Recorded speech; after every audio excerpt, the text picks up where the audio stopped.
Hello, this is Riku558, and this is going to be part one of my Master Grade Duel Gundam. I'm going to split into two parts like Prime 92 did, because it is a good idea to split the review into the Duel and its normal armor and the Assault Shroud.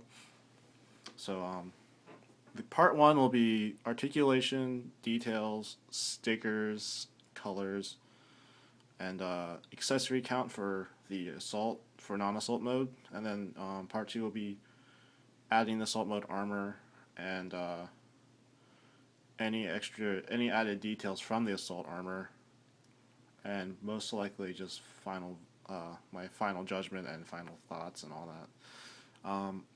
So if you want to skip around, I'll attempt to post the times when things start at the bottom, but there's chances that I won't, so don't get your hopes up too much. Anyways, enough ranting. Here we have the Master Grade Duel, looking very nice, of course. First thing we'll go over is stickers. Matter of fact, I still need to open up this bag because I haven't touched it. So let me open this up real quick, and I'll pull out all the decals and stickers. So comes with eye stickers and several camera lenses, one for the Assault Shroud, some guns and barrels and all that fun stuff, and camera lenses. I don't remember what goes where because I never used any of them, as you can see. Dry transfer decals, I'll probably use them if after I paint this guy, which I probably will. And the clear stickers, looking pretty nice. Lots of orange details. Anyways, for colors, we have a really light gray. It actually shows up on camera pretty well. You can see that it's definitely not white. It's more of a gray. It shows really well on camera, actually. Anyways, got this dark blue, got orange, which is a little bit darker in real life, but whatever. Got gray for the inner frame, and all over the place. And that's actually it for colors. For details, we have very nice well molded face. If I can focus on this properly. And I did paint all the where all the stickers would be. So I used a metallic green Gundam marker and a black Gundam marker, so you can see the eyes. Anyways, the face is molded really nicely. I like the inner face guard. It's actually like a separate piece, so if you want to paint that, it's really easy to paint. Anyways, I used a Real Touch Gundam marker. Let's see if I can find it up real quick. Use the gray Real Touch marker to detail this guy. Got a nice rear camera, nice orange vents, and such like that. It's actually a very clean yet very detailed look at the same time. I don't know how to describe it. Anyways, so I'm going to go over articulation. Just going to pull this hand off so I can keep it on later. So for articulation, the head is on a ball joint and a hinge, so you can go up and down at the ball joint, rotate at the ball joint, and then the head can go pretty far up and pretty far down. And you can do the quagmire. Arms are going to rotate all the way around.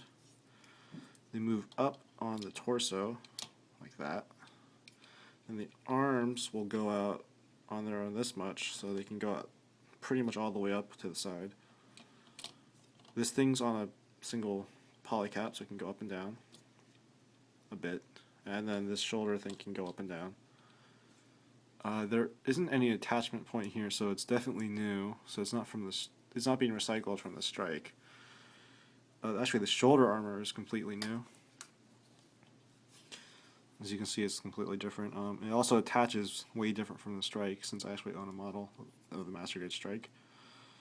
Arms will rotate below the shoulder, bend at the elbow for pretty much a flush bend. I'm going to use this arm for the hand because I got rid of it. hands are on a ball joint, so they can rotate and wiggle. Thumb is wing style hands, which I really don't mind at this point. I just don't like having a bajillion hands wandering around my desk. So thumb's on a ball joint, so I can rotate and wiggle, and fingers can come off. But I'll go over that during accessories. Since this is technically a point of articulation, blech, I'm stuttering so much. The cockpit does open, so you just pull this down and pull this out. And if I can show you, he's in there. I think it was like Isaac or something. I don't remember my seed character names. And there he is. That little guy right there. Right there, that's him. He's really in there because he's antisocial. Just kidding. Anyways, waist is on a pivot system, so it can go forward. And Prime 92, I think, mentioned this. The thing about when it goes forward, it has some trouble going back, so you have to push it in a little. I really couldn't care less, but whatever. And it goes side to side really well. I think it just might be loose. I don't know. And it goes side to side just a bit, not very much because of the skirt armor. Speaking of skirt armor, it does move for no reason. Side skirt armor goes in and out. There aren't really back skirts and they don't move.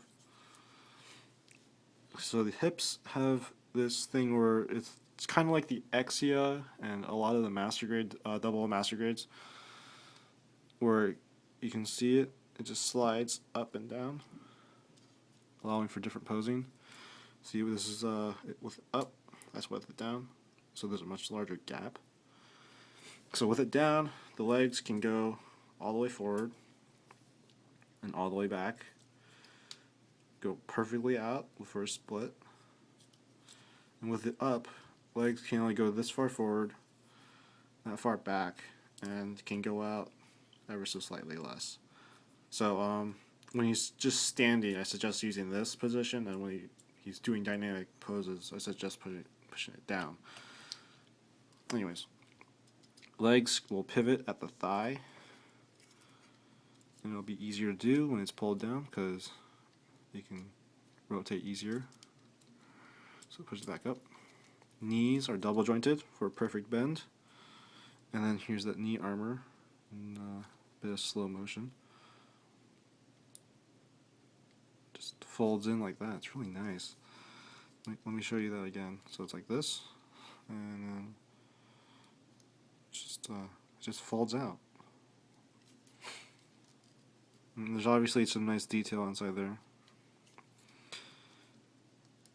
Feet are on I believe it's a double ball joint, so it can rotate at the top and look at the top, and it can rotate at the bottom. There are the fake hydraulics, which I am more fond of nowadays because I realize that with real hydraulics, while they do look nice, they hinder our foot articulation quite a bit since they can't rotate as much without falling out. They're also a pain to put back in. Anyways, the foot can go up pretty far and down just a little. So yeah, that's it for the main body articulation. The backpack does obviously have articulation. Thrusters will move individually, up and down, and these will move too, up and down individually, and these will rotate. So, for accessories, he comes with a good amount, I suppose. So let me just pull it out. And you pull out his collection of cans. Hear the crinkle and clatter of plastic. Okay, let's see. I think I have everything. Or at least one of everything. So I'm too lazy to pull the rest out. So, if it was just the Duel by itself, it would have these accessories. So it would have the beam rifle, looking very nice. Obviously you can see the trigger finger hand. And just splayed open hand here. So I'm just going to take his only remaining hand, which is actually kind of convenient because I need to take his hands off for when I switch him over to assault mode. So that's saving me a step. So the hands, like I said, are like wing hands. There's a peg, pegs in, so you can do hands. So there's a splayed open hand, and I'm dropping things all over the place today, because that's exactly what I do. I think I had the wrong hands actually. Let's see, is this right? No, that looks kind of funny. Unless he's doing something weird. There's a closed fist hand. That should be right. Here we go. Closed fist. We've got a holding hand with a peg that pegs into beam sabers. We've got trigger finger hands for both hands. There's left and right hands for the splayed open fingers and the holding fingers, and the closed fist. Here's the other holding hand. So, let's see, other than that, there is the bazooka that, if I recall, was stolen by the Gold Frame, so he never really used it. Anyways, has two green scopes here and here. Forgot to mention, the beam rifle has one too. Also, I keep forgetting things because I'm very forgetful. The beam rifle does in fact have this little missile that you can detach. Just pulls out, if I can remember how it pops out. Yeah, he just pegs in, so you just pull it down and it'll go pew and explode on someone. Very nice details on the gun, by the way. I kind of like it. Although the barrel's a bit tiny. I don't know. Maybe it's just me. Anyways, back to the bazooka. Handle moves in and out. This has no articulation except for this. That's it. So this handle moves in and out and does nothing else, but it does look nice. I would show you in the hand, but I'll do that during the assault mode part. Just for a visual, this is what it would look like. It would look sort of like this. It would just rest on his shoulder like that, and his hand would hold it, and it would look pretty nice, like that. Anyways, so I've gone over the articulation, the accessories, the details, the stickers, what I painted on it. So that's it for part one. Part two will be, as I discussed earlier, the assault shroud, extra details from the assault shroud, and my final thoughts. So look forward to that, and I'll see you there.